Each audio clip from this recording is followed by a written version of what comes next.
Добро пожаловать на канал Димаш Мьюзик.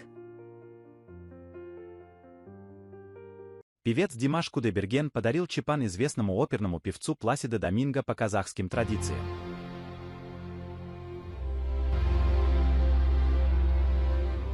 Қайқақты болмасын, өзінің кіндік қаны тамып, туып өскен еліне, жеріне деген ыстық ықыласын, терең сезімдерін өлеңге қосып, өз өлкесінің тау тасын, дайқан даласын, аққулы көлін жырламаған өнерпаз кембеткен. Саз өнері арқылы өз ұлтының үнін, жүректен шыққан тың туындыларын күллі әлемнің алақанында аялата білген 20 ғасырдың үздік опера әншісі Пласидо Доминго атамызға дәстүріміз бойынша шапан жапқан сәттен көрініс.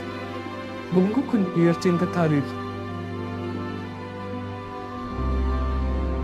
Ранее Димаш Кудайберген и Пласидо Доминго спели дуэтом. Два великих певца исполнили арию Надира и Зурги из оперы Жоржа Бизе «Перл Фишерс» на конкурсе в Будапеште.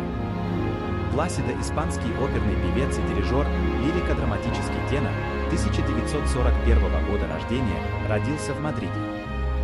С 2009 года является исполнителем наряду с теноровыми партиями баритонского репертуара, генеральным директором Лос-Анджелесской оперы.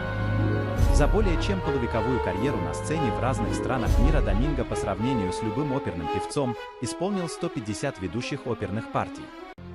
Доминго провел более 300 вечеров в оркестре или за дирижерским пультом. Всего он участвовал более чем в 3900 постановках, записав более 100 постановок. Они исполнили полнометражные оперные постановки, сольные записи и дуэты. Все новости для поклонников Димаша Кудайбергена. До свидания. До встречи.